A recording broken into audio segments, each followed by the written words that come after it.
in attendance regarding items that are not on the agenda? You hey, Bernie?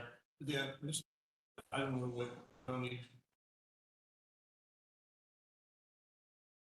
Oh, yeah. What is the what item are you talking about?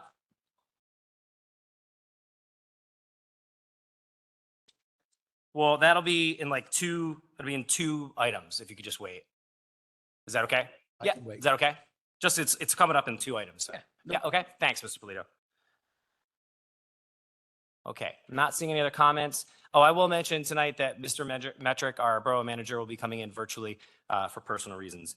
Item 4 is announced offer of employment of Westchester Borough Police Officer by Mayor DeBaptiste. It's up to you if you're more comfortable going down there. You can do it if you're fine with that too. As many of you know, we're one officer down of our complete numbers of 44. I have interviewed the last applicants that have remained on the last civil service exam before we close the exam. Out of the 3 applicants, we have an exemplary candidate in the name of Kyle Andrew, who goes by Drew Livesay. He lives in Westchester, not the borough proper, but certainly in the surrounding areas. He's a graduate of the Bayard Rustin School and Westchester University, where he graduated magna cum laude in criminal justice. He is currently a police officer at Newcastle County Police in Delaware since August of 2019, where he's already received 1 promotion as a community resource response team member. In addition, he was Officer of the Month out of a 300+ member department. So he would be a wonderful asset to the Westchester Police, having grown and raised right here in Westchester. And I would ask council member, all of you, to consider him as our next police officer in the borough of Westchester. Thank you, Mayor. We have comments on this from council or questions? No? Okay. I don't know if this is something that we put, there's no action on this item, just as announcing the offer of employment. So it's not saying that we need to, as council, act on this tonight, but I would assume we need to. We need to accept this. So if it's okay with everybody, we can put that on our consent for tomorrow to approve this offer of employment. Does that work? Okay. Any comments from the public on this? All right, item number 4. Oh, yes.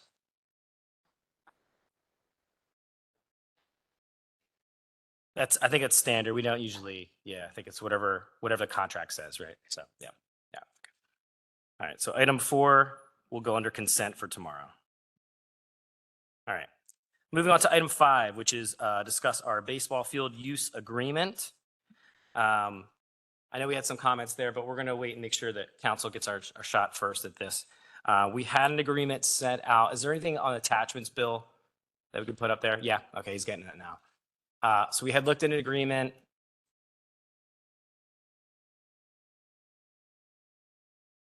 The only issue or concern I had, and I know there's different terminology, but from what I understood, it was considered subleasing of the field to other entities, and that seemed a little weird.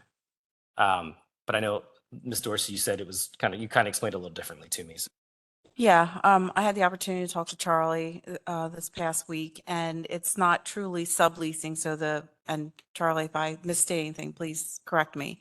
It's not the baseball league subleasing the baseball field. It's the opportunity for other entities, whether it's baseball or soccer, to use that field during the time that the Westchester Baseball League is using the field, and it would be a revenue share. So the baseball league would be reimbursed for any damage or upkeep required of the field during the time. I think we have March to November or May to November. I forget the exact time frame, but it's not subleasing. So it's not an opportunity for the baseball league to lease or rent the field to another entity. It's an opportunity for the borough to lease the field, working out the schedule with the baseball league and reimbursement for any upkeep that's required of the field. Yeah, and that to me makes a lot more sense than them just getting, a profit from another entity. I think I understand that a little better now. Yeah. Yeah, my also had the conversation with Mr. Metric. As long as we're consistently doing that with every field, it makes perfect sense to me. Any other up here? Anybody else want to have questions that you want to ask or have comments? Yeah, I just had one comment relative to the net. I mean, this is a fairly short-term lease. It's only 2 years, and it seems like, that's sort of a burden that I'm not sure that the league should have to bear. I think that's a borough responsibility. It's our field. If it's only going to be a 2-year lease, then the borough should deal with the netting and perhaps even put up signs to say, park at your own risk. Understood. Well, may I address that? Okay, I don't think the league is actually putting up the money. There will be a gentleman that has offered to fund the majority of it.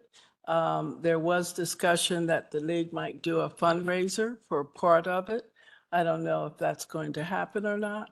So seeing that they've rented since 1956, I think even though heretofore they've had a 1-year lease, this is actually longer than the previous leases, but it has been consistent.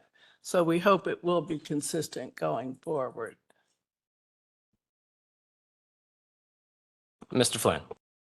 Thank you, Chairman.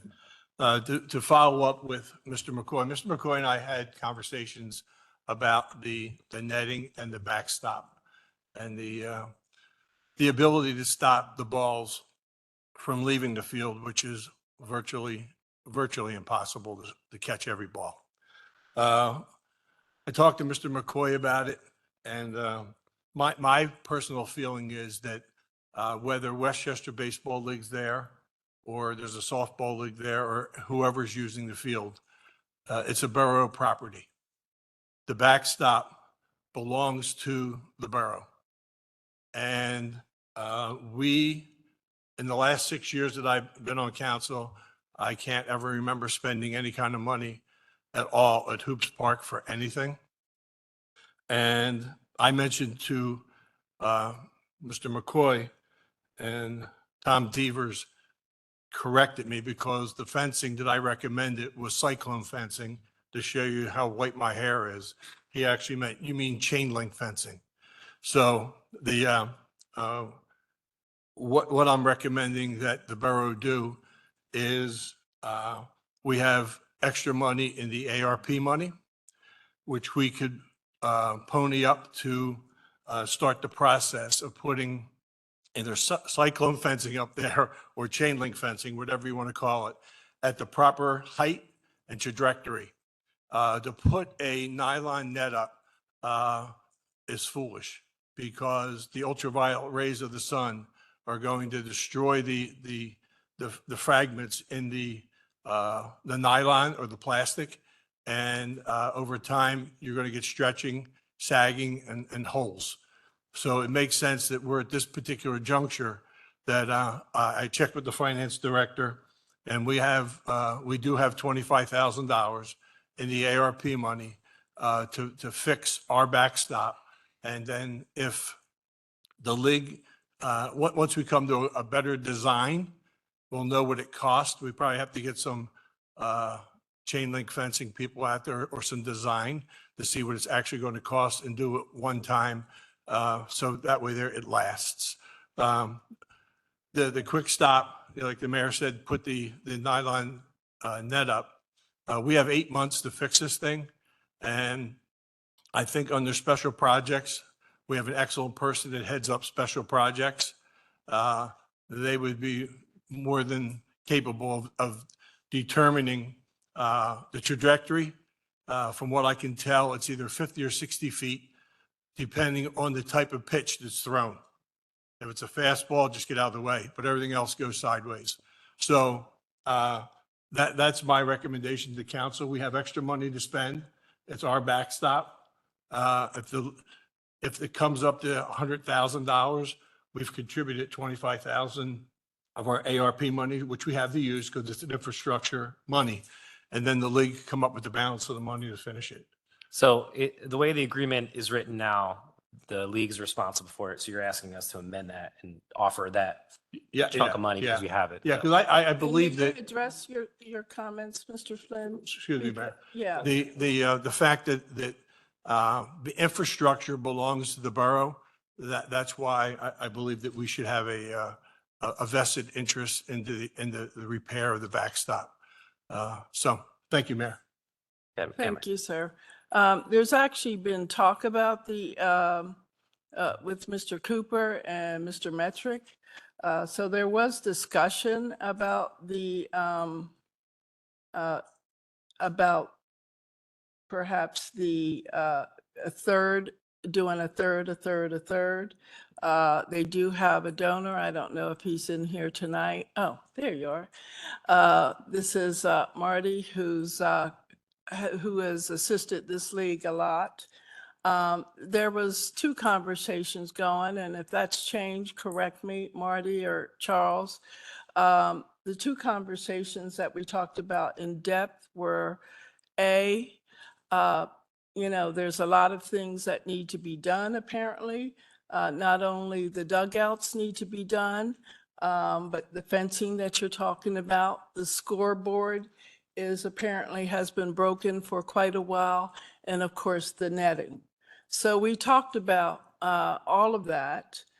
We talked about perhaps a bigger project where they put the netting up, they fixed the dugouts, because it's my understanding he did not want just wooden dugouts. They wanted concrete.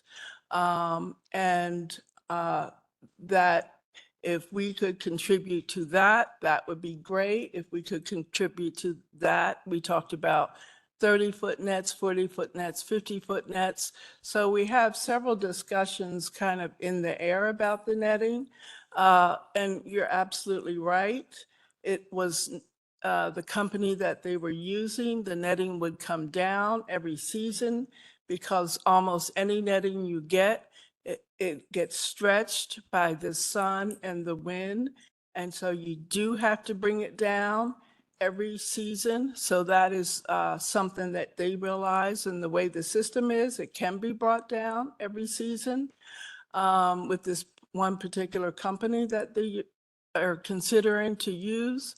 And then the third thing we talked about, well, if we cannot contribute to the netting, that perhaps the borough could do something about the scoreboard that hasn't worked, which I think there was a price out there for about $23,000, $24,000, so that they would take care of the dugout, all of those repairs, that they would work out that amongst themselves, and that perhaps we would take care of the scoreboard, which if you're saying that we have this additional $25,000, then that would be a perfect fit, because that would cover the cost of the scoreboard completely. So then they work out what they need for their games, and we contribute by contributing a new scoreboard, and then it's kind of a win-win where the whole entire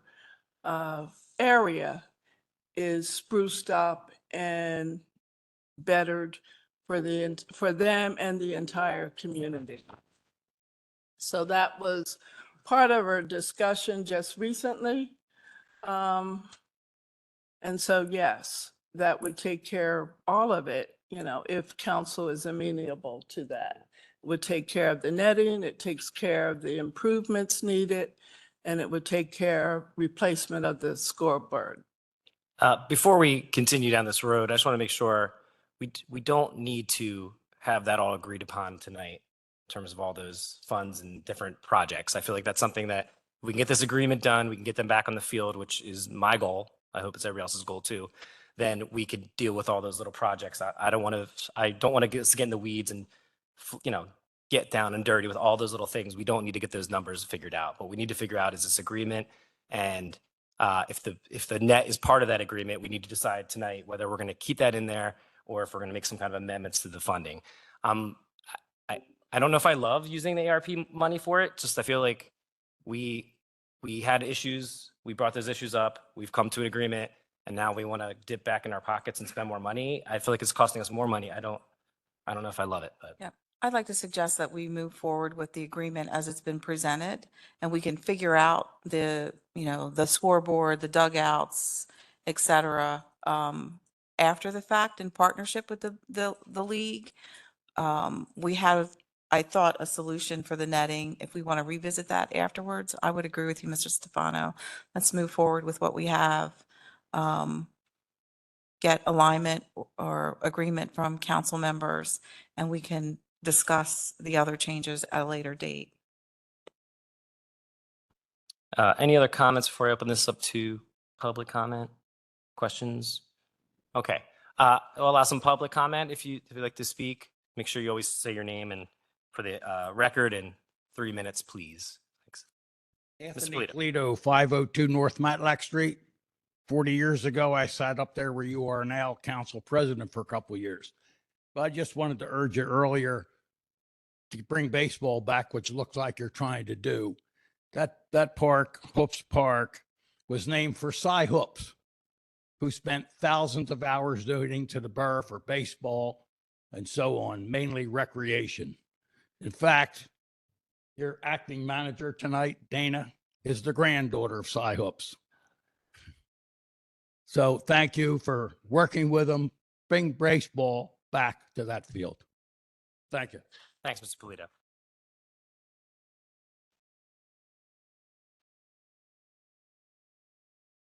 Any other comments?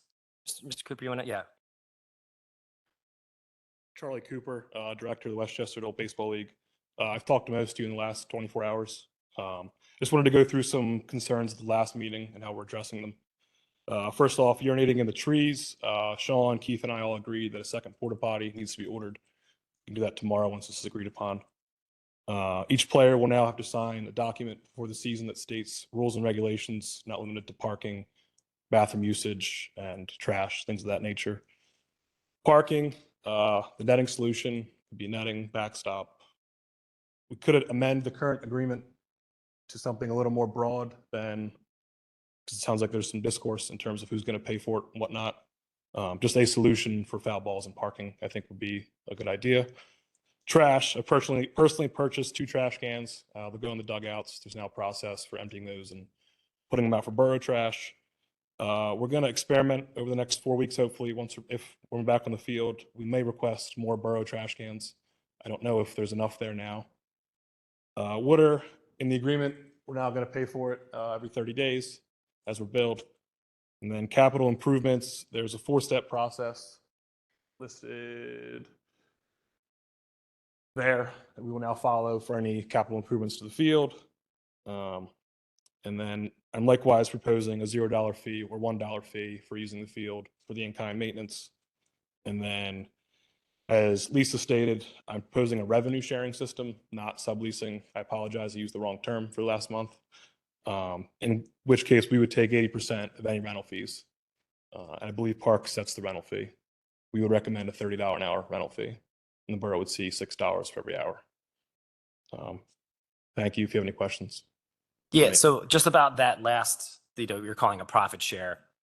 Do you, that money, are you earmarking that just to use to reinforce the field and the maintenance of the field and Yeah, everything? because extra usage leads to more wear and tear. And then in turn, if we're responsible for maintenance, we need the extra money for the extra maintenance. Okay. Okay. Yeah, and as I said, I had conversations both with Charlie and Sean, and I think Sean is looking at that ratio or that formula, and that may change. I don't know if it's going to be 80-20 or 60-40 or whatever it is, but it will be a conversation. Yeah. Even if we have to put it in there as just revenue sharing to be determined. Got it. Understood. Okay. Thank you. Yeah, thank you. Thank you. I do appreciate, the quickness to address all the concerns and Can I ask one thing about the revenue sharing? Sorry, I let you sit down. I'm Sheila. You didn't see me last time, but I'm here now. With the revenue sharing, are you able to show us the money that you've made and then show us the receipts that you're spending, say every year, or so that we know that the money is going back into the field? Yes. Thank you. good. Did you have something, sir? Yeah, come on. Yeah, come on. Yeah, thanks. Hello, my name is Marty Zacher. I live in Edgemont, Delaware counties. Thank you for letting me in your meeting here. My son, Andrew, is a college-age kid, and he was fortunate enough to play in the hoops field with the Westchester Adult Baseball League. And it was such a fantastic experience. I really kind of like all the guys that are in the league. They're very competitive. They want to beat each other, but they're very professional and they work together. And it's so nice to see them volunteering to put their time in, outside of baseball. They're repairing buildings, they're cleaning up trash, they're getting the field ready. It was great to see. And I knew that this was a place I wanted to kind of invest my money that, I'm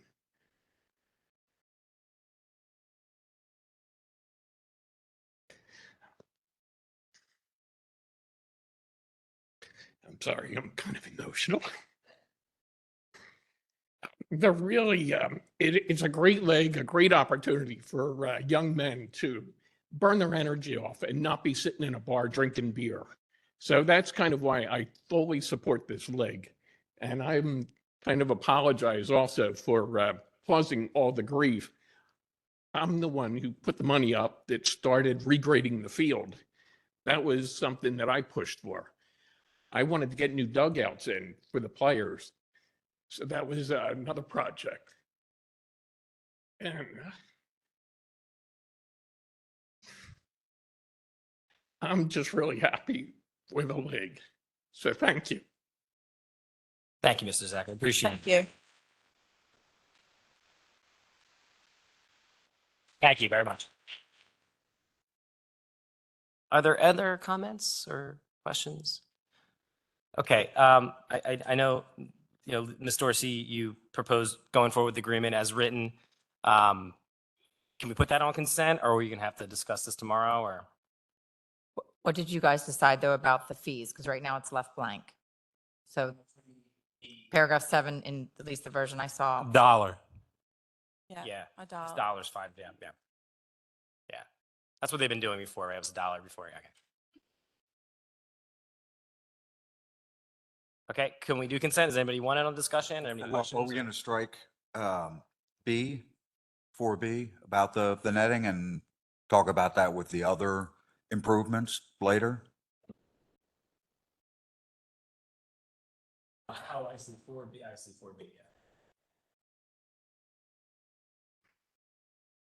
I mean, it's not giving any kind of number equation. I feel like what that sounds like in this camp, if you could maybe interpret this with a legalese for me, it sounds like we're asking them to come up for a solution, but nothing set in stone in terms of what that solution is. So that solution could be us giving portion of that money, correct? So I feel like I feel like it's open-ended enough that we're not forcing them to do one thing or another. And if we do decide as council to use some of that ARP money or other funds, then per this agreement, that could happen, correct? Wait, that word it? Yeah. What about the profit sharing? Is that staying out for now? Where is that? Is that in? Not in this. It's not in this version. I think I'd prefer it for it to stay out until Mr. Metric can look at that a little bit more, and we can agree upon something. I don't think we're opposed to that, but I think we just need to make sure the numbers make sense. And does that make sense for everyone on council? Makes sense to me. Can we come to that agreement tonight and get to that?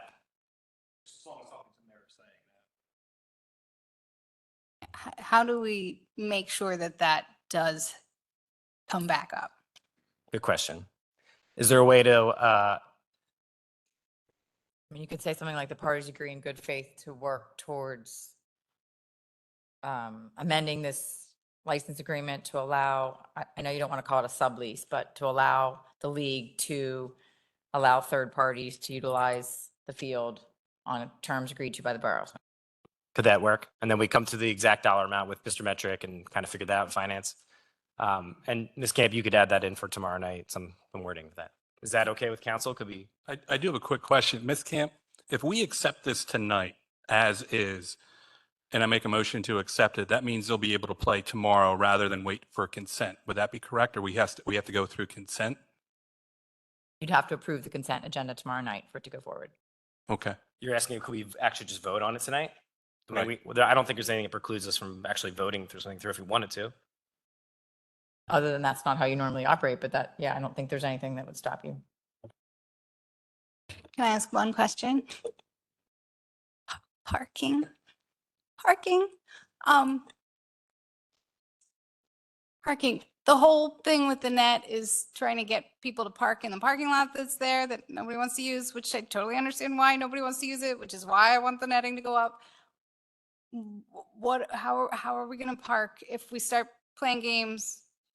How are we going to manage parking so that we're not disrupting the neighborhoods?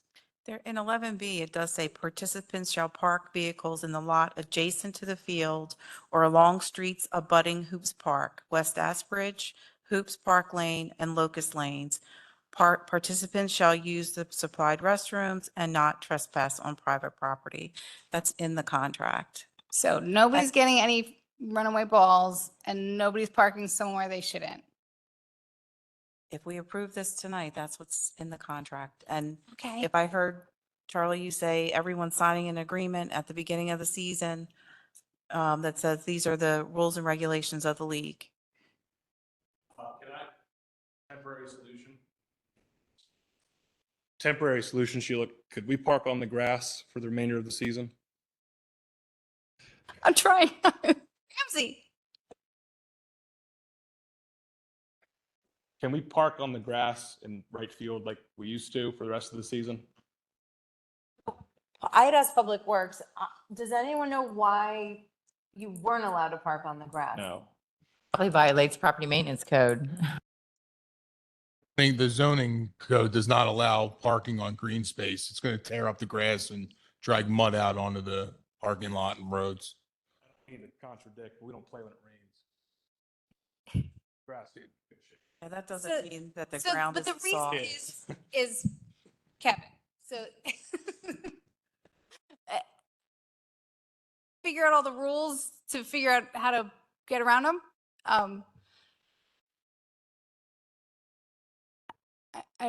So the rule is what specifically?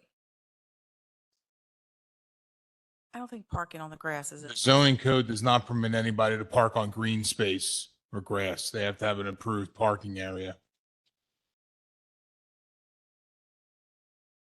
So is it really a challenge for folks to use the parking that's available? You end up parking pretty far away otherwise. That makes sense. Could we erect a temporary parking lot in the grass? I don't mean to negotiate like this. No, this is the, like you got to say ridiculous things until we get Yeah. a solution that we can go with. Is there any temporary parking situation that we could come up with? I'd say consider buddying up when you travel, if parking is that tough, or park on your parking lot. It's entirely up to Borough Council if you want to allow them to construct a temporary parking area.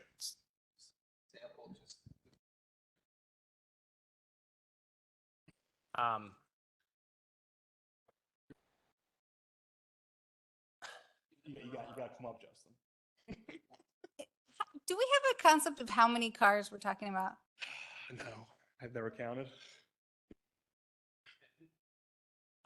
Hi, everyone. Justin Lamborn, former player in the league, former manager of a team in the league. But just as as a former borough resident, obviously there's plenty of festivals.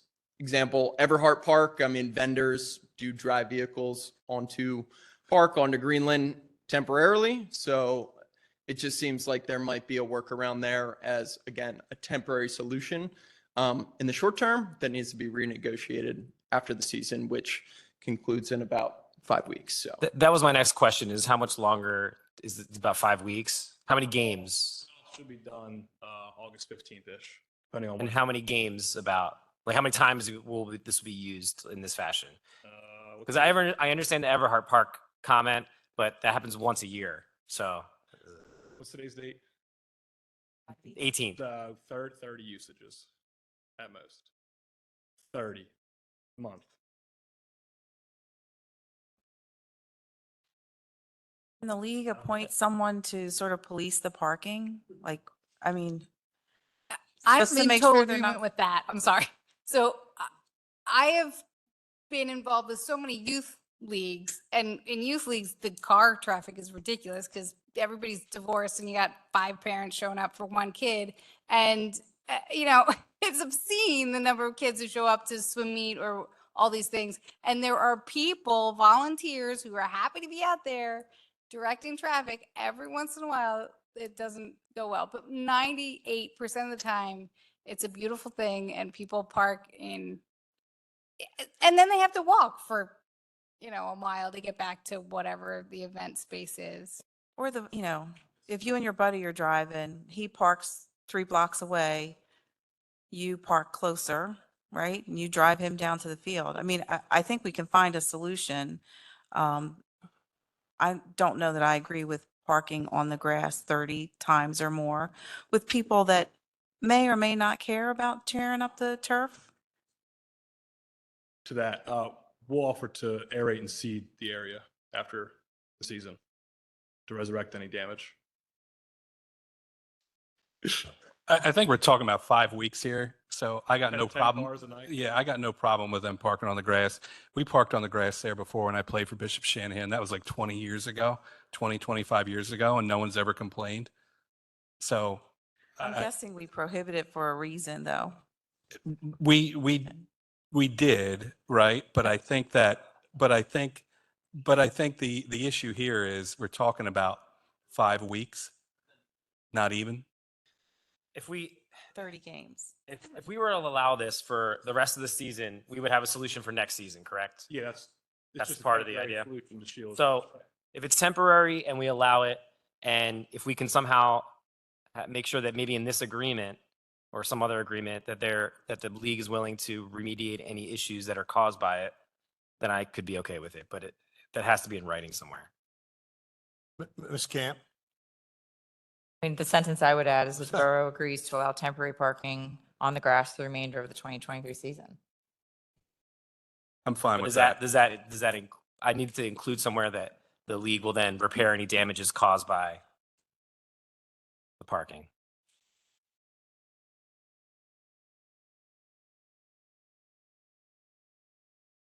I'm okay with it for this season, but there needs to be a solution for next season. So.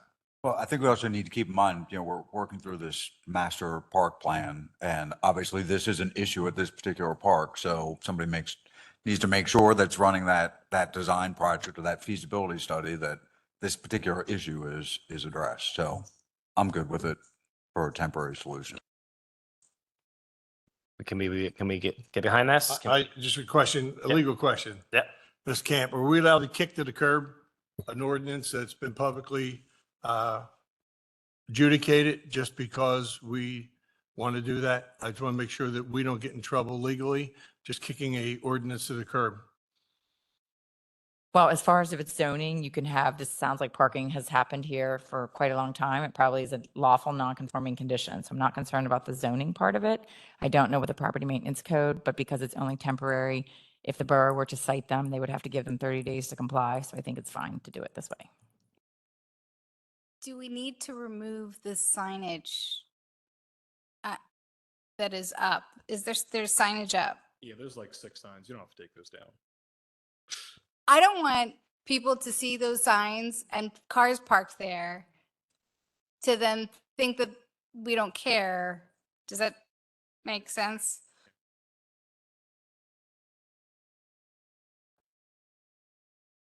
I would cover them during this temporary time frame. Yeah, but yes.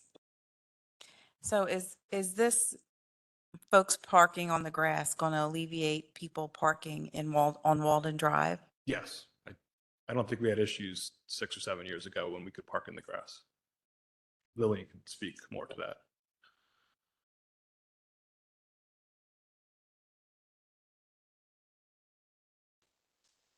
Okay, well, I'm, like I said, I'm in favor as long as that's written in there with that language that they're responsible for any damages and it's temporary just until the end of the season. Could be okay with that? I got one more Yep. thing on the whole situation. Okay, Since we're leaving 32 balls up in the air and you can't call them field fly rule, right? Can we set a date and a time where all these things could be adjudicated by the borough manager and, and the league? That way there, it's not going to be kicked into October, November. If we set 30 days, we have everything worked out, 60 days or, so you have to have a SMART goal. Specific, measurable, attainable, realistic, and time bound. We have to have something in place that says by September 1st, the greatest day of the world, my birthday, you guys can have to have all this stuff worked out on. when is can you talk a little bit more about the timing of your league? So this is this season. Are there multiple seasons? Like, do you guys play in the fall or do you guys just wait till next year? Just the end of August 15th-ish. That's it. And then when do you start back up? May 15th, May 1st. So I agree. I think it's nice to have a timeline. I don't know if we have to rush it by September of this year, but we could get it done by the end of the year. Is that? No, it's important that there's something, we have to have even if we have to extend the timeline, you have to have a deadline. Or people won't do anything until the 11th hour. And I would rather see all this nonsense straightened out and put to bed and sooner the better while it's fresh in everybody's mind. Well, So, and I would agree with you. And I think during our conversation, we had a tentative timeline where we would get at least the netting portion of this answered. I think when was it? September, October? In there in No, that's when it would go up. Yeah. But we talked about in September, October, having it installed, put up, and then taken down for the winter.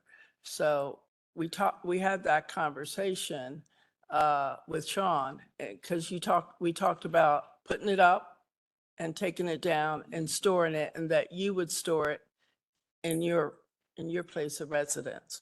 So that was part of the discussion. And so I would think, to wrap it all together, your exit date is November 20th, I believe.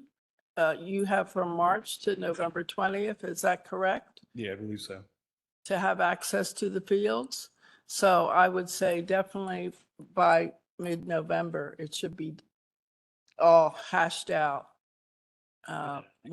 Whichever way you as a team is going to move forward by mid-November, because that gives you September, October, November to bring in whatever plans that you want to do and get them in going forward. Sounds good. I plan on presenting the dugouts next month. So let's. Okay. Is So that, if you want language added, I'm not clear what exactly you want them to work out I by don't- November. It's not. I don't know if we need that in. Do you think it needs language in the contract, or do you think it's just something that we're saying in a public meeting on record? yeah, I think we're on public record that everyone here and everyone home knows that November 15th, middle of the First. month, Yeah. we should all Kinda get get all together, this we stuff should all together. be hashed Birthday out gift for me. by then. Yeah, or whatever. November 15th. Yeah. Great birthday gift. Oh, why can't we do September 1st? That's the greatest of all. I just think, everybody knows November 15th.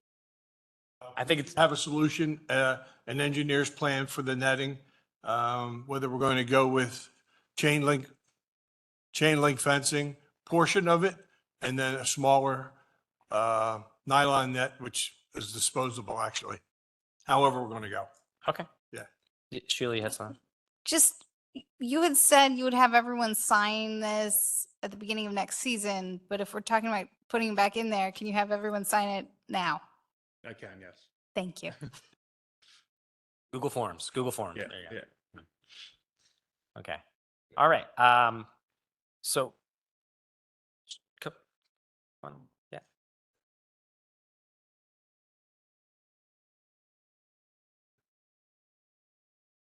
Speak tonight. No problem. Don Anderson, Assistant Director, Public Works.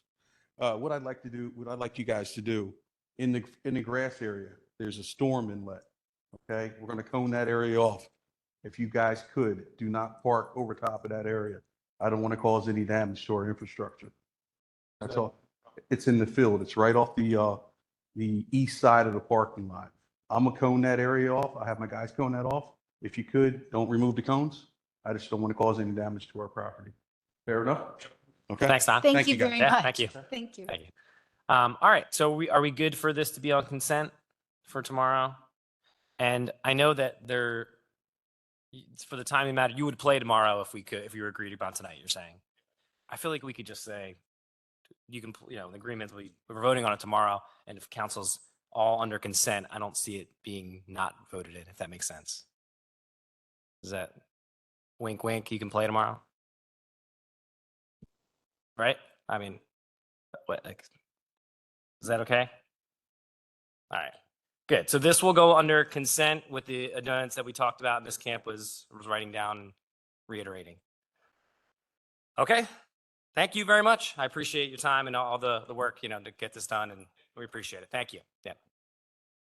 Okay, so that'll go under consent for tomorrow. All right, we're moving right along. What time is it now? 7:15 already?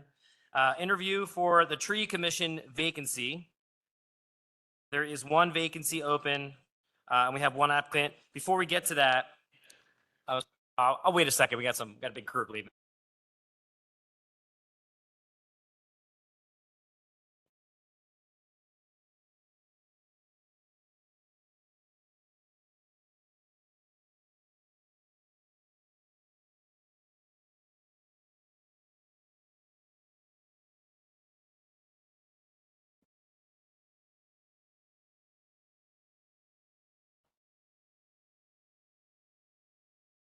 Okay. Before we do an interview for the tree commission, I just want to make a public comment that we have 2 openings or vacancies for our civil service commission because we added 2 alternate positions and they're still open. We had no applicants. So if anybody is willing or wishes to serve as an alternate on our civil service commission, please apply to Dana DiDomenico in the office. Thank you. Anyway, on to our tree commission vacancy. We have 1 opening and we have 1 applicant, Mr. Chip Horn. Chip, you're here. Come on down, Chip. Tell us a little about yourself and why you wish to serve on the tree commission. I am Chip Horn. I live at 633 Street. Been a borough resident since 2018. I'm not an arborist, not a tree expert, but I do think I could make a positive contribution to the tree commission. I do a lot of volunteering. I think it's important. Currently on the Pennsbury Land Trust Board, previously on the Kennett Y Board, previously on the Pennsbury Township Planning Commission. I think the work of the tree commission is really important. I was reading the Westchester urban tree canopies at 17%, which is pretty low. The ideal is 40%. So I'd love to be a part of getting that number up. Great, thanks. I'm always for having a Ward 4 resident to serve the borough in some way. Any questions for Mr. Horn or comments or anything? Okay, so Chip, we will make that decision tomorrow night, but 1 vacancy, you're the applicant. I think your chances are pretty good. So, okay, all right, thank you. Any comments from anybody on this? All right, we'll move along to item 7, which is discuss short-term rentals. Ms. Camp, where are we at with this? So at the June meeting, we talked about a couple policy issues. Ms. Ficarra was not here and some of the discussion ended up in sort of a 3-3 tie. So I wanted to bring back just 3 specific comments and ask for your your direction, basically. So the last draft that you reviewed at your June meeting allows short-term rental in the town center district only. And we raised it as to whether or not, because your planning commission, some members of the planning commission thought that it could be opened up to other zoning districts. and you guys were split as to whether or not this use should be appropriate in other districts. So that's the first question. The answer to that then leads to what you want to do about parking. The current draft requires one parking space per every bedroom in the short-term rental. And the issue was, again, your planning commission said, well, in the town center, maybe you don't need that many spaces. Maybe they could park in the garages. But if it's opened up to other districts, you may need that number of spaces. And then the third was that somebody on the planning commission suggested that you should limit the use so that it must be owner occupied. Which would limit it that it couldn't be an investor buying the property solely for purposes of short-term rental. They would have to have their primary domicile be at that property and then be able to rent it as a short-term rental, sort of as an accessory. It wouldn't be accessory use, but it would not be the full-time use of the property. So those were really the three policy issues. So we'll open it up. I think Ms. Vaccaro had responded to me saying that she was willing to consider allowing it in other districts. And I guess the question is, if so, will we limit it then to just all the other residential districts? I am open to having other areas include short-term parking. I would like it if we could have the town center locations not require parking, but the ones outside do require parking. And then the owner occupied, I'm very twisted with that. It makes it just sound like a bed and breakfast, and we already have things in place for bed and breakfast, so I don't understand. So if you, for example, if I purchased a property, purchased a dwelling, and I lived there during the winter months, but then the months of May through August, I went and lived at Avalon, New Jersey, but I rented out my house in the borough from May through August as a short-term rental. That would meet the qualifications that my primary residence I'm living in for the months of January through April, and then from April through August, I'm renting it as a short-term rental. So It's that- basically, I know that Mr. Allen had a concern that by allowing this use, it takes away opportunities for people to have own homes within the borough. So there are entities that purchase properties solely for the purpose of renting them as short-term rentals that would prohibit that investor type use happening. With that being said, would we put a residency requirement in there that they have to live at least 50% of the time? Yeah, we haven't talked through how we would do it. Right. I looked at the Internal Revenue Code as well as the Department of Revenue regulations for Pennsylvania because for where you pay your primary taxes, there are domicile requirements. So I was trying to get language, but I wanted to see where council came down on this issue. I know that Kevin had expressed some concern about it becomes an enforcement, somewhat of a nightmare for him to keep track of. I mean, it's almost like a we could have some sort of certification as to how much the owner resides in the dwelling versus how often it's rented. That's one way you could do it. I know at one of the earlier meetings, we talked about limiting the total number of days it could be rented. Again, that becomes very difficult to monitor and enforce. So Yeah, that was my main issue with some of those stipulations where we're requiring them to live there, but there's no way we're going to regulate it. I know they can sign some certification, but like we're not going to be able to follow that up. I think the price points of the houses in Westchester are high enough to deter most investors. The investors that I know who are buying Airbnbs are buying places in weird parts of Wilmington and doing beautiful things to them.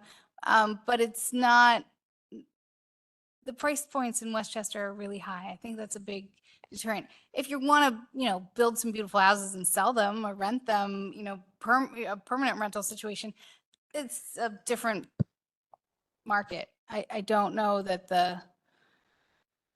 that's going to be super appealing to the Airbnb owner. If I could, I'm not sure. I mean, it gives the opportunity for current residents who are owner occupied to live there the majority of the time and by IRS rules or whatever, the ability to make some income by doing it, as opposed to allowing an investor to make money who doesn't really have any vested interest in Westchester. I'm in favor of owner occupied and allowing it in other districts. Yeah, you lose me with the parking, but I think and I don't know if we can do this, what Sheila mentioned was if you're in town center, we don't have the parking requirement, but if you're outside the town center, we do require it. Are we allowed to split it that way and we could do that? Your zoning ordinance used to have that very provision that any new development within the town center did not require parking because at the time there were these parking garages that were not filled and you wanted to encourage development and the use of the public parking garages. So you could do that. I don't love it outside the town center still, but I see which way the wind blows. I have a question. So we're considering ordinances to allow tiny houses on property. How will they be treated? As B&B? No, the definition of No. the definition of an accessory dwelling unit would not meet the definition of a short-term rental. There are standards in place for that type of use that would contradict what we're requiring or what we're proposing for short-term rentals. So if I build an accessory dwelling unit, move myself into it, but then rent my house, that's permissible? If you want to live in an I accessory dwelling. I don't have the language of the ordinance in front of me. Huh? I think the ordinance, and again, I have to pull it up, but I think the ordinance says that the owner has to live in one of the residences on the property. It doesn't necessarily have to be the primary residence.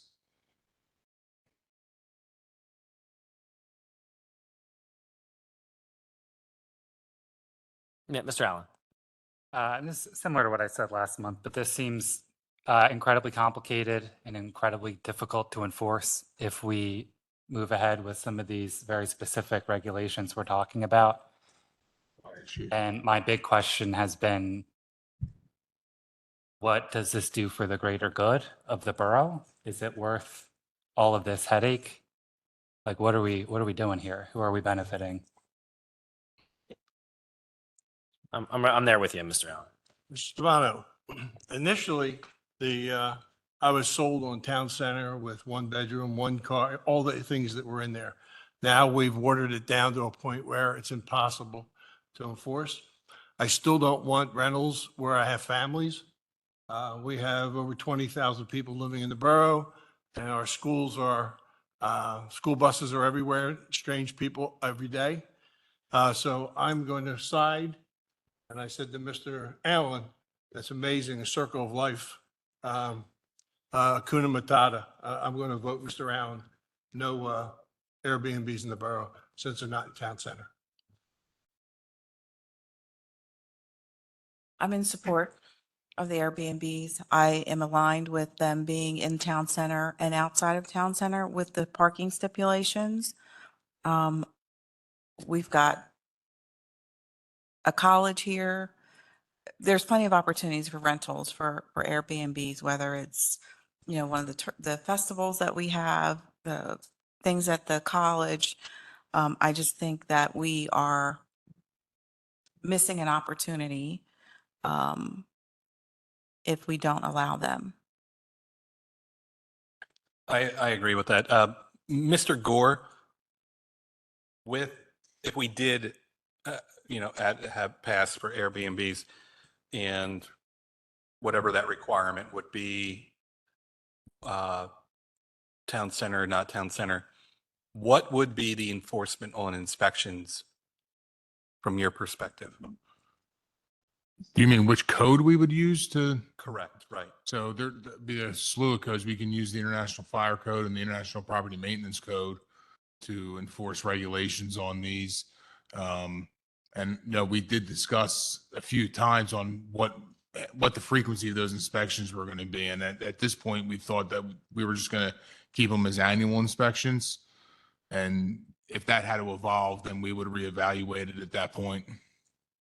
Yeah, recall that along with the zoning amendment, we also circulated an amendment to the property maintenance code that would require rental permits for short-term rentals. And where we did land on that after conversation was that we would follow the same rental schedule. No, actually, it's an annual. Yeah. Annual for these, but we did talk about reevaluating that if that didn't seem to be sufficient. But so the two ordinances would go hand in hand. Can I ask what the definition of a short-term rental is? It's in the ordinance. Any dwelling unit rented for the purpose of overnight lodging for a period of less than 30 days. The leasing of one or more bedrooms in a dwelling unit shall not be permitted as a short-term rental. I'm asking primarily because you brought up, I'm renting my house for the summer, I'm away, someone's there for 3 months, how do I rent that? You would have to obtain a standard rental permit and you would have to pay those fees and we would come out and do an inspection at your property. But if it's 3 separate rentals over that 3-month period, then I fall into the short-term rental. If it's less than 30 days, I just want to clarify.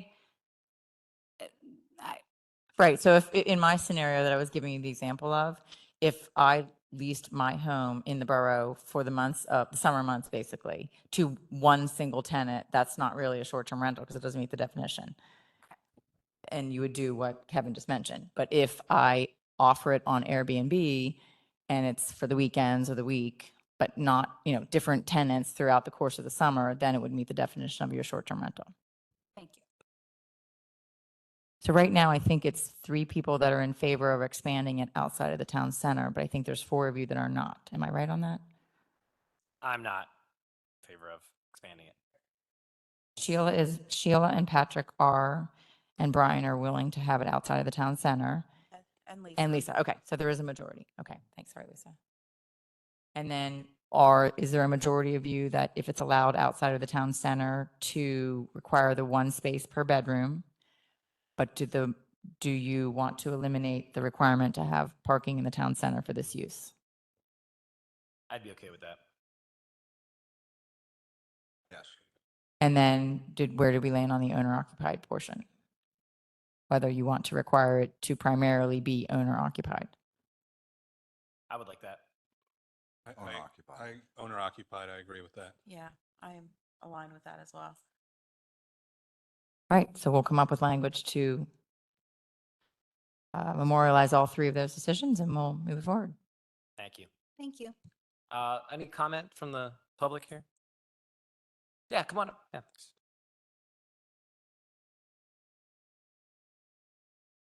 Mayor and members of council, my name is Jim Greenfield. I'm an attorney representing Homestead, which owns a residential property on West Union Street. We think it's great that you're considering allowing this use because it has become a widely accepted use in Pennsylvania.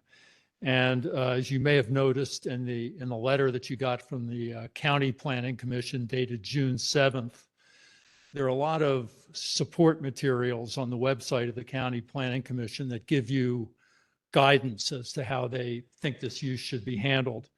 And specifically, they make reference to the ordinance of the zoning code of the city of Lancaster, which allows the use by right rather than conditional use. And also has a somewhat different parking requirement from what's before you. Now, obviously, if you want to go in the direction of not requiring a minimum amount of parking, we'd be very much in favor of that. And I think within town center, it probably would work out fine. But the way Lancaster did it was that they required 1 space per unit unless the unit has at least 4 bedrooms, and then you would add additional. And I think Lancaster is somewhat like Westchester. As I said, I think it'd be great not to have the requirement at all and would encourage the use, which I think is good for commerce in Westchester. So basically with those 2 changes, we think this is an ordinance that's worth considering, and it's a use that will ultimately benefit the borough because you have so many people coming in from out of town, particularly to visit students at the university. And this is really a perfect type of use for them. And it's also, I should note, far less intensive than the hotel use that you currently allow by special exception in the town center district. Thank you. Thank you. By the way, let me just say, as the parent of a former college baseball player who has remained in the game, thanks for your support for baseball. Yeah, you're welcome. Thank you. Thanks for your comments. Any other comments? Yeah, come on down.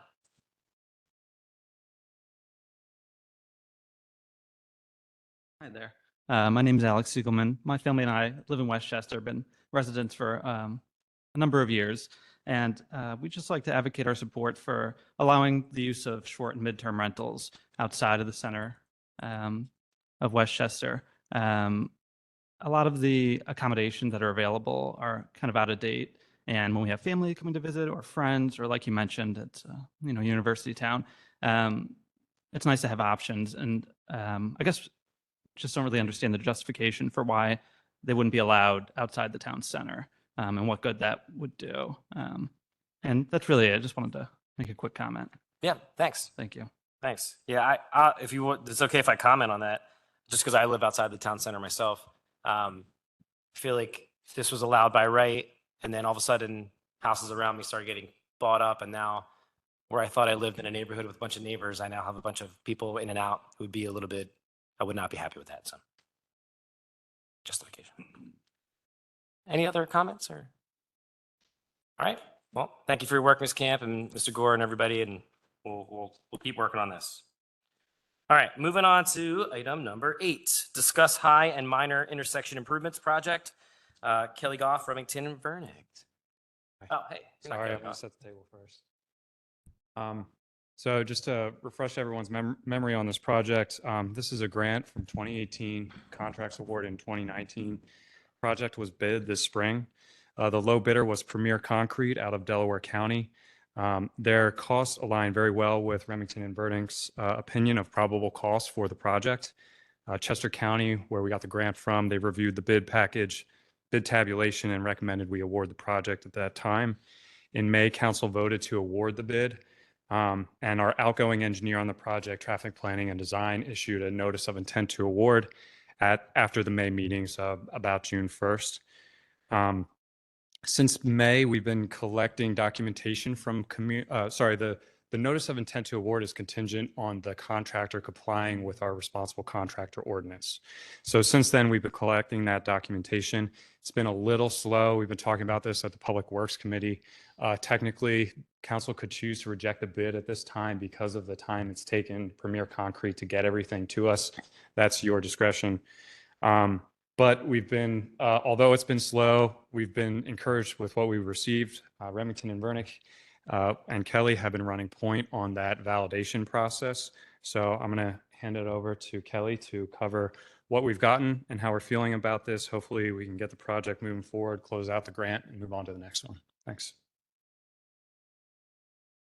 Thank you, Council. So RVE and myself was tasked with the review of qualifications of the parent low bidder, Premier Concrete, Inc. Based on the documentation submitted, RVE has found that the contractor is able to comply with the borough's responsible contract norms. We received documents as late as last week, and we were able to confirm, based on the documentation submitted, that they are able to comply with their responsible contract norms. If you have any questions about specifically what was reviewed, please ask them.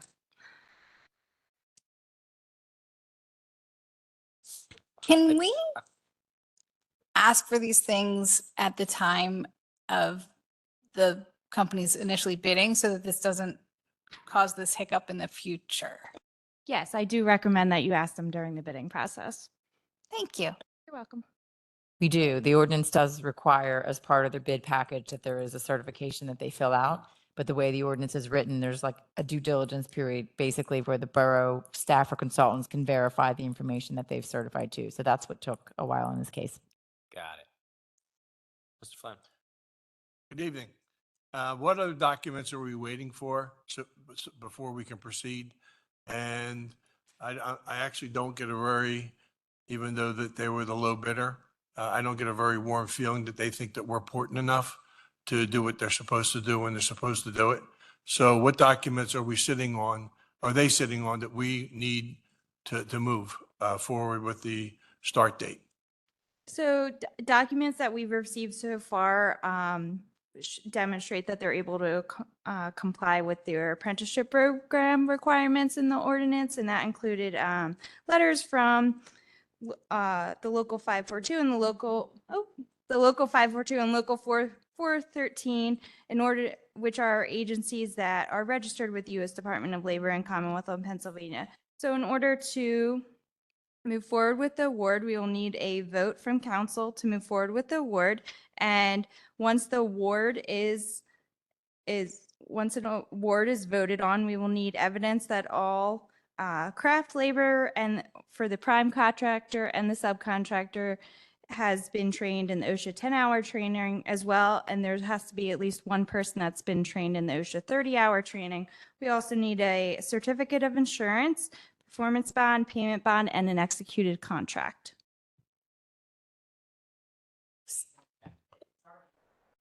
Yeah.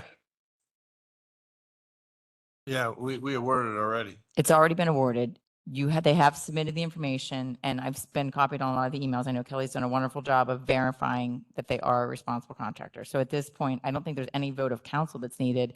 There's supplementary documents they have to complete, and the insurance certificates need to be submitted, but I don't think there's anything further holding up them starting the work.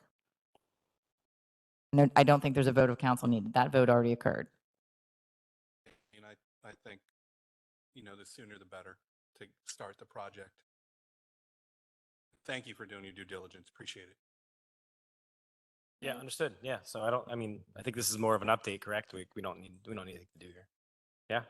Okay, what's next? You good? Oh, yeah, I'm good. But I'm just curious, if they knew that they could do it and they already got approval from us and they're dragging their feet with all the other stuff, like, what's next? Like, do they start tomorrow, like the baseball team? Or what? I'm just rhetorically asking you, like it's. Yeah, so I apologize for the confusion. When council awarded the bid, you asked that we come back and update you on the progress prior to us issuing the responsible contractor determination. So if there are no objections to that, and that's why we're discussing it tonight, then we will issue that validation. Everything gets posted online for 10 days, sort of a public review period in case there's anything that is missing. At that point, we can execute the contracts. And if they default after 10 days, do we go after their bid bond? Default after 10 They days. don't supply us with all the information or agree to start. They did. If they fail to execute the project, then we have a performance bond, and Performance they're bond. on the hook. Yeah. Okay. And that's been required of every project Yeah, for decades. okay. Yeah. Thank you. And which we do have. In. Good. Okay. And so are there any objections or? All right. Well, thank you so much for that update. Thanks for all your work on that. Thank you. Any comments on this one? Okay, moving on to item 9. Award RFP for arborist services. Is anybody tackling this one here or?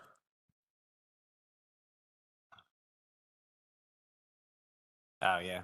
Mr. Edwards, you might just give us the rundown. Don Edwards, Public Works Director. We requested proposals from 6 companies. We received one. It's Mr. Dunn's company, and we are recommending approval.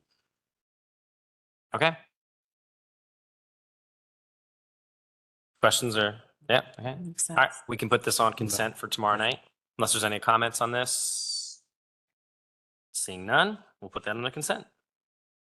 All right, under our Act Committee, item 10, discuss adopting a resolution to approve the Westchester Borough voting ward map. We have some documents in front of us, and I know they're online somewhere, where you can look at. The one I have in front of me has 3 different maps on it. First is what we currently have, and then the second one is some minimal changes that I think go along with the district court, the new district court guidelines. And then the last one, it was kind of a AI generated as it looks, I can see. So, hey, Nick, how are you? Hey, Nick Fink, data manager. AI, it's a buzzword. We didn't use that. We'll do it for the 2030 census. Okay. So obviously, so this first one is our existing wards. Bill, if you could turn on the district court, please. All right, so you can see here where we have 2 small blocks in Ward 1 that cross into District Court 1, and then we have the 1 block down at the university that is in Ward 3, but crosses into the boundary of District Court 4. So that's why we were unable to use the initially agreed upon map. Bill, if you could please open up minimal changes, turn off existing. So I think this, when we were at the Act Committee last week, this was sort of what it was tending towards, but because Councilperson Vaquera was not there to give her input as she would be the most affected by these choices. We are here. So minimal changes. We just flipped those 3 blocks, and our numbers are still out of whack, but we conform with our district court boundaries now. And then Bill, if you could show the last one, please. This one was generated by an algorithm. It is the largest change, but it has the most equal populations, and it conforms to our district court boundaries. And I believe you guys have the numbers on the back of the packet there.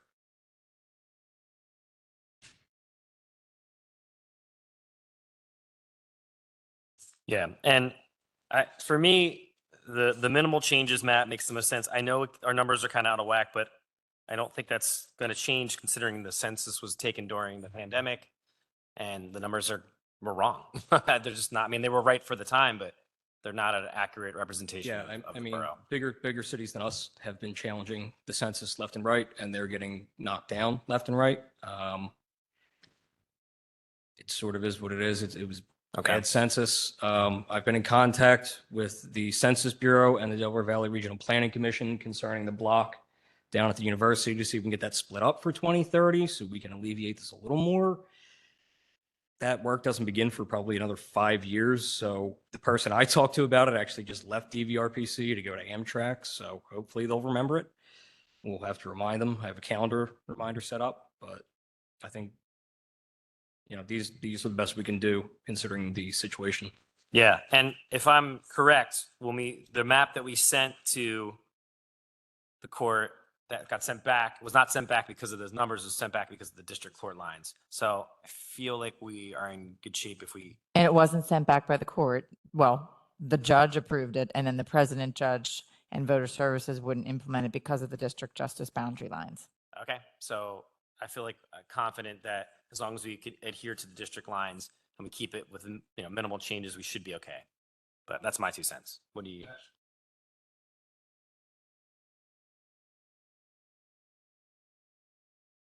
Yeah, I mean, I'm the minimal, I mean,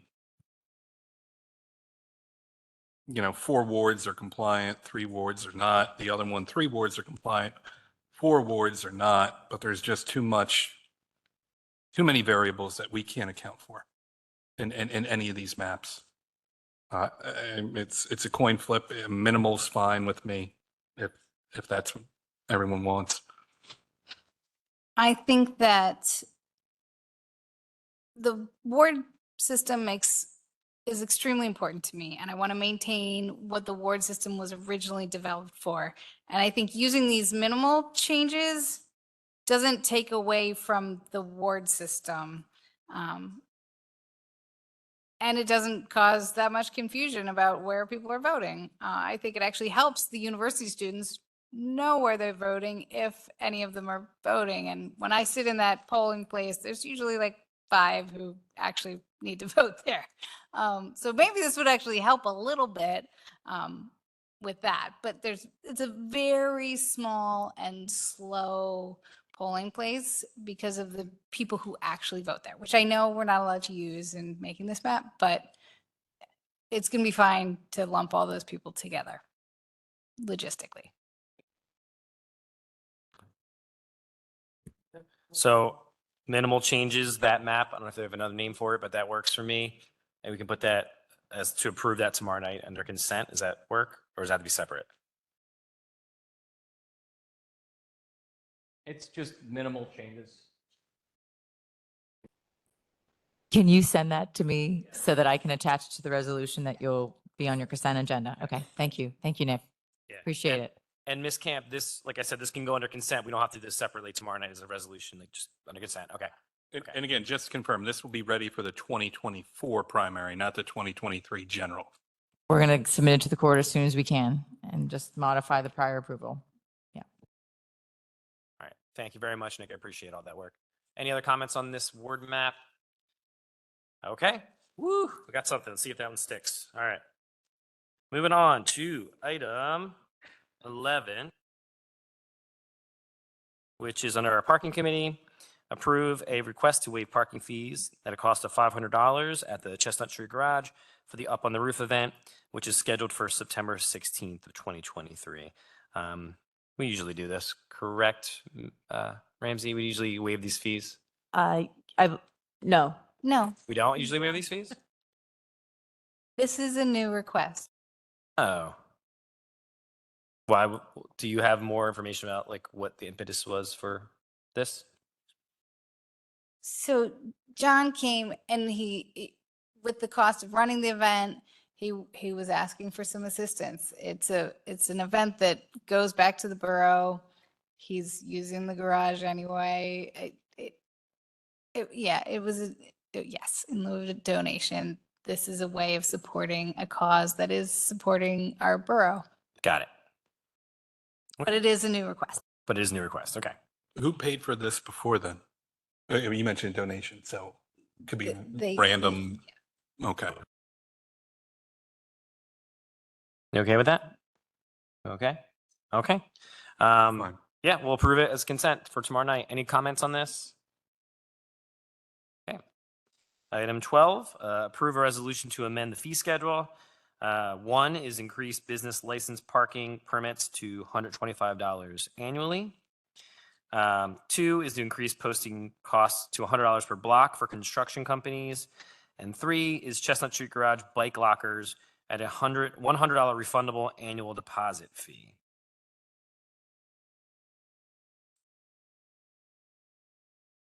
What is the current fee right now for the business license parking? $50. 50? Mm-hmm. And that allows you to park anywhere in the borough if you're doing work, correct? Sort of. Yeah, the ordinance needs to be caught up, but yeah, that's the standard. But the intent is to catch up to the garages, which is $125 for the 24/7 fee. Got it. Okay. And then can you explain the bike lockers with a $100 refundable annual deposit fee? Sure. We have, I think it's 16 bike lockers at Chestnut Street Garage, and they're kind of bugging me because they sit there vacant. And I checked and all of the locks work. So I thought it would be cool if we just let people give us $100 to cover the cost if we replace the lock, and they could use it for a year for free just to get them used in town. And they can have their money back when they give us their key back. But if they don't get it, then we keep the fee. If they don't. Yeah, if we have to replace the lock and they don't give us their key back. Okay. Comments on this or? Okay. I'm a little weary of the licensed parking permit. That's a pretty big increase. But do you know how many of those are issued a year?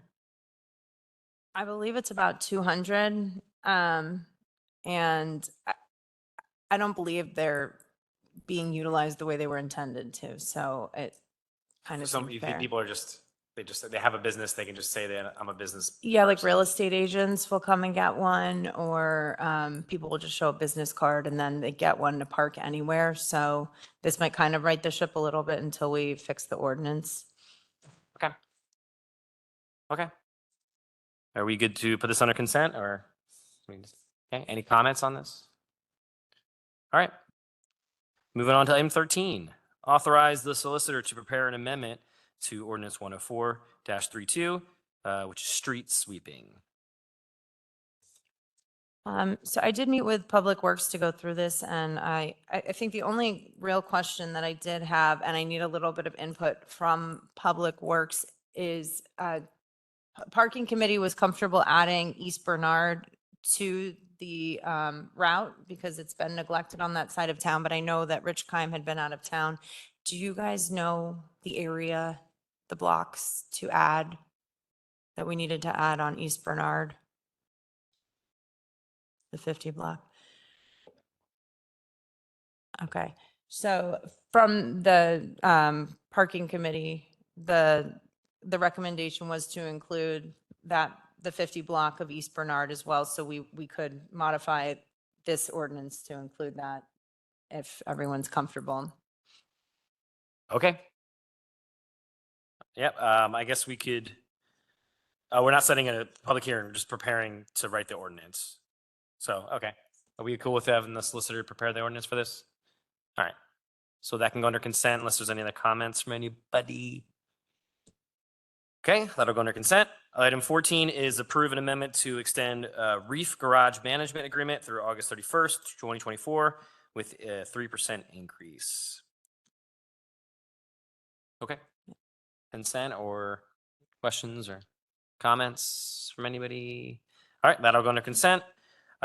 15, authorize the solicitor to amend Chapter 104-55.1, unlawful operation of business, and schedule a public hearing on August 16, 2023. So we just need to remove the word business from this ordinance. We had some questions come up, but while we're reviewing this, I did want some input on the word trailer as well. We have a couple of food trucks down on campus that do not move because they're unattached trailers. So while we're modifying this, I just wanted to hear council's feedback. I asked the parking officers today in our staff meeting how they felt. They thought we should at least make it an attached trailer to a truck so that there is an opportunity to move. But right now we have unattached trailers that just live there on the street that never move. So while we are modifying this, I wanted to hear how council felt about removing the word trailer and leaving it as food truck, or if we just leave it as is and just focus on the word business. And those trucks they pay for those meters throughout the day, right? So they're always, even though they leave them there all the time, they're always paying the. Either that or they pay the parking ticket. Yeah. Is there street sweeping? And not really. I mean, they really don't move, so they can't street sweep. And they've told me, they say it's cheaper for me to pay the ticket than it is for me to move the truck. So I'm not really going to move it. So what you're proposing is that they have to be attached to a vehicle. That was kind of my question or thought on this, because it is getting to the point where they're not moving. They're basically just stationary trailers now. You know, they're not mobile food trucks anymore.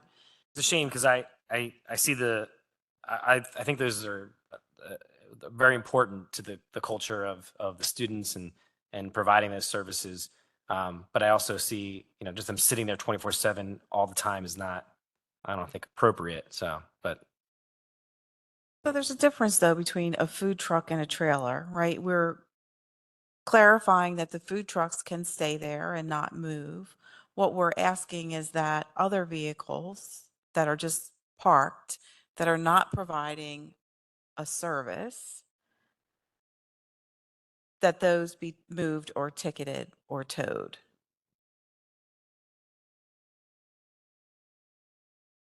They're providing a service. They pull in, say at 4 o'clock, 5 o'clock in the morning, back in and drop their trailer, like in a parking spot. Sabatino Pizza Company does that. And then they move their truck to a different location. Then they just use it as a trailer and then they'll come back at the end of the day and take their trailer out. So they are providing a service. So they are moving it. Some move, some don't. Andy's Pretzels sometimes moves, sometimes doesn't. They just pay the ticket. The one that never moves is the one that sells Greek food. And I would bet you couldn't get an apartment in the borough for what they pay for parking. And they could live in that thing because it doesn't move. It's a house trailer almost, sitting there for the last 5 years, never moved. So. But there's really only one that never really moves. It's the one that sells the Greek food. Can I ask what problem we're trying to solve? Like, what's the issue? Is there a problem that needs to be solved? Like, is there something not happening that could be happening if we change this? I think my biggest issue is the cleanliness of the area, like the street sweeping and they're not mobile. So because it's first come, first serve, it is like they've just dropped and they've stayed and they don't pay all the time. So it is a constant enforcement issue. We have to monitor that area heavily to make sure that they are paying instead of, it's $100 permit and then we have to circle the area to make sure that they've paid. So There might be a better way, and there is time. We could leave trailer in here. You know, Julie Dietrich's been great at Westchester, and there might be an opportunity to find an on-campus area for them to move during breaks like we talked about. So if you want to give it time and test it, we can do that and just remove the business thing. I just wanted to mention it and hear the thoughts on that.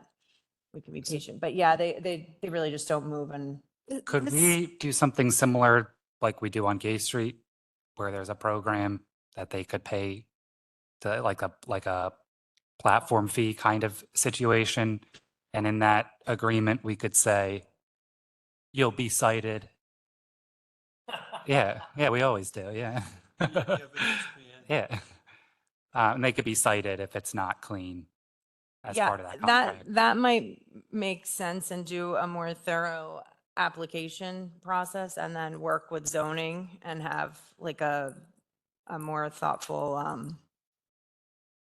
why can't I think of the word, inspection process. I'd be happy to work with building and housing on that.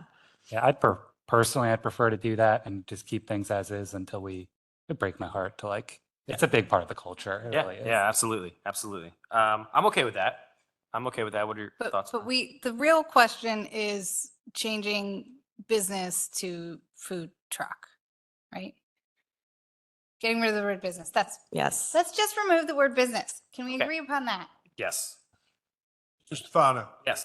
the Lieutenant Deegan, a food truck has 4 or 6 tires and supposed to have an up-to-date state inspection, supposed to have an up-to-date tags.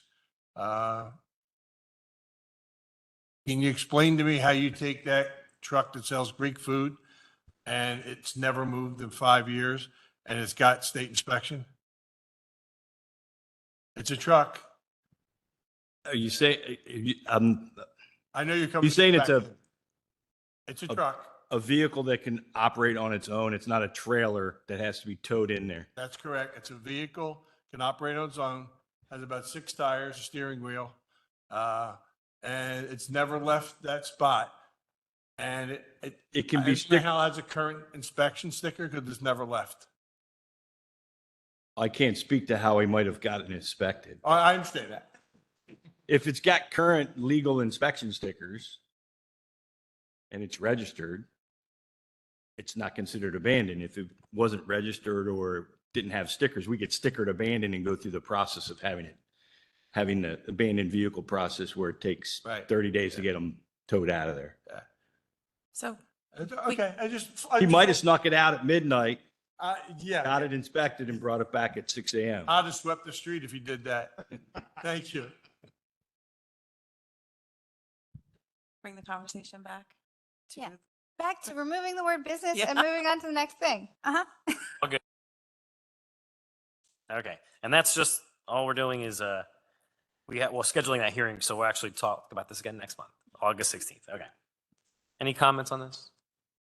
All right, moving on to 16, which is under Public Works. Approve the sale of a 1986 portable generator and a 2007 Aquajet vacuum trailer. Okay, any questions or? Okay, all right, comments? No. All right, well, that'll go under consent. Under Smart Growth, consider solicitor attendance for a zoning appeal number 1006 of 530 East Union Street. It seeks a special exception to operate a child daycare center pursuant to section 112.304.d. The committee recommended 2-0 not to send a solicitor. Does anybody feel strongly that we should, or have any differences, or? I mean, there was no need to regarding Mr. Gore's explanation of that. Okay. You're okay with it? That sounds okay with you, Mr. Gore? All right, any comments on that? If not, are we a consent to discard this item then? All right, so item 17 is discarded. We're not going to send a solicitor. 18, schedule a public hearing date to amend the zoning code, amending the definition of agricultural use and provide a definition of community gardens for August 16th, 2023. I know this is something that's come up before recently, and it looks like we're trying to get our zoning code up to date with it, so. But we can't schedule the hearing because we have to send it to the county planning commission and to your planning commission. Okay. So you can authorize it to be sent to the county planning and to your planning. This one has not done that yet. Yeah. I just drafted this since June, so I know it hasn't been sent yet. We just need to make sure you're comfortable with the draft before we go through that process. Okay, so we'll change the wording to approve. I'm sorry. I just want to make sure you guys are comfortable with the draft before we send it to the county planning and your planning, because if you wanted changes, we'd have to send it back again. So Got it. I know this concept had been discussed, but there were a couple of different ways we could have gone about it. So we want to make sure you're comfortable with the way that we've drafted it. We basically just added it as an agricultural use. Currently today, you have to have a conditional use approval to have an agricultural use. So what we've done is expanded the definition of agricultural use to incorporate into that a community garden, and then added a definition for community garden, and now allow agricultural uses as a by right use in all of your zoning districts except for the industrial and institutional districts. Okay. Does anybody have any issues with this draft before we send it to Planning Commission? No. Chance County. Darrell Cook, South Walnut Street. It would exclude would that exclude the Westchester University? No, Westchester University is the PUC district and it is allowed there. Thank you. Okay. So we can't accept this item as do we even need a council like action really? We all kind of just give you. Yeah, you don't, I just want to make sure you're comfortable with it. So you could delete this from the agenda. 18 can be discarded. Any other comments in the public on that before? Okay, and then we've kind of given our consent to move that to Planning Commission. So, okay. 19 is approved June 2023 HARB submission recommendations. There are as an A, B, C, D, and an E. There was a couple recommendations from HARB I can see for all of them with some stipulations for a couple of them. Was there anything that's sticking out to you, Mr. McGinnis, from this or? No, these were all self-explanatory with recommendations from HARB. Okay. Does anybody have anyone that they need to discuss? Are they okay with consent? And then also, is there any comments from anybody on any of these HARB items? All right. So what I'm going to say is that 19A, B, C, D, and E can all go under consent for tomorrow.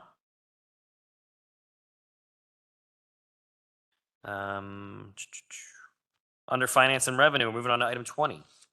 Approve the purchase of WCFD, or Westchester Fire Department brush truck and upfitting. Good evening. This is a request for a purchase of one brush truck for a total of $102,629. $49,000 of that being for the vehicle and $52,000 being for the upfitting. This is coming directly from the fire fund, which comes from the contracted revenues from the surrounding municipalities. The budget was $105,000, so this will be slightly under budget for the year. Cha-ching, cha-ching. What's a brush truck? Anybody know? What's that? For fuel fires. Okay. The way it was described last week, it's an off-road vehicle that they can take it when they have to go in and for their different fires and such that they have to put out. So Cool. I feel like I didn't see that one. That's cool. Okay. Any issues with this? Okay. Any comments? All right. 20 can go under consent. 21, approve the purchase of upfitting for Public Works dump truck. So back in April, council approved a dump truck for $86,000. This has been purchased. At that time, we didn't have the upfitting costs, so we're asking for approval tonight for $11,921 for this upfitting. This will be paid through the ARPA monies, and it was budgeted for 2023. Sounds good to me. Comments? Any issues? Any comments? Okay, that'll be under consent. 22, authorize the borough manager to execute electric and gas purchasing agreements. Is this something we do in the past normally? Or? Yeah. So real quickly, in years past, we've been able to get a contract, publish it the week before a committee meeting, discuss at committee, discuss the following week at council, sign the next day. Problem is, with all volatility in the energy industry right now, they will not honor a price for 2.5 weeks it takes to do that, which means participating in a third-party energy supply market, which saves us a lot of money. The contract has to be signed next day, or sorry, same day. So we faced this in December because our contract was expiring, and council agreed to authorize the manager to sign a contract so long as the price was below a certain threshold, which was the PICO price to compare, basically authorizing Sean to sign a contract so long as it saves us money. We did that for 2023. It saved us $100,000. Most of those savings go to the wastewater utility budget line item because they use so much energy there. So now is a really good time to buy electric and gas for the future.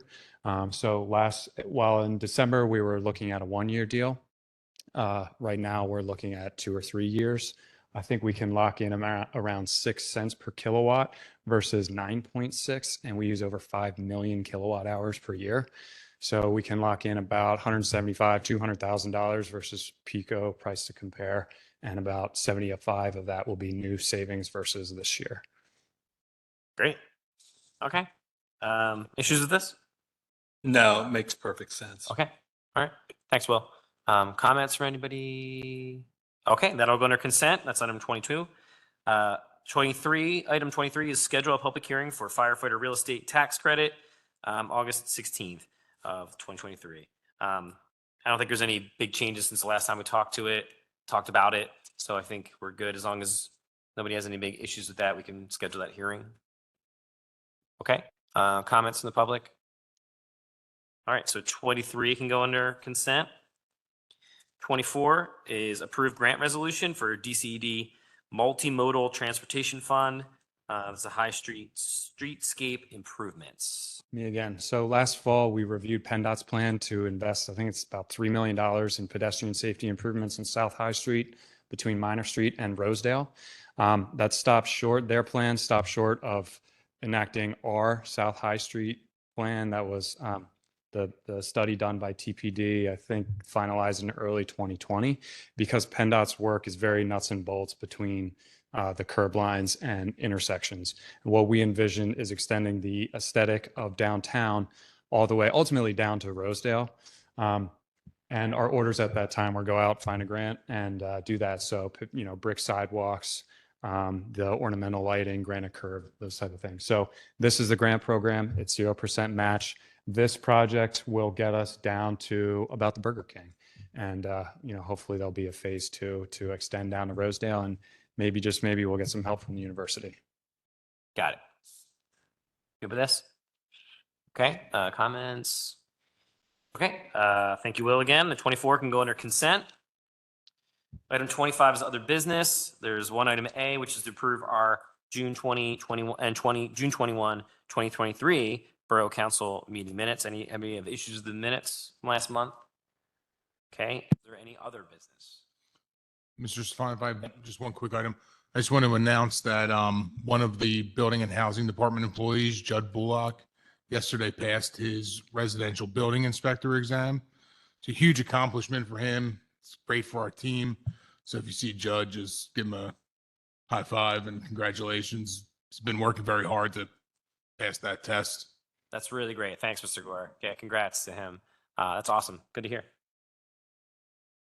Any other business? Okay, no other business. This meeting's adjourned. Thank you, everybody.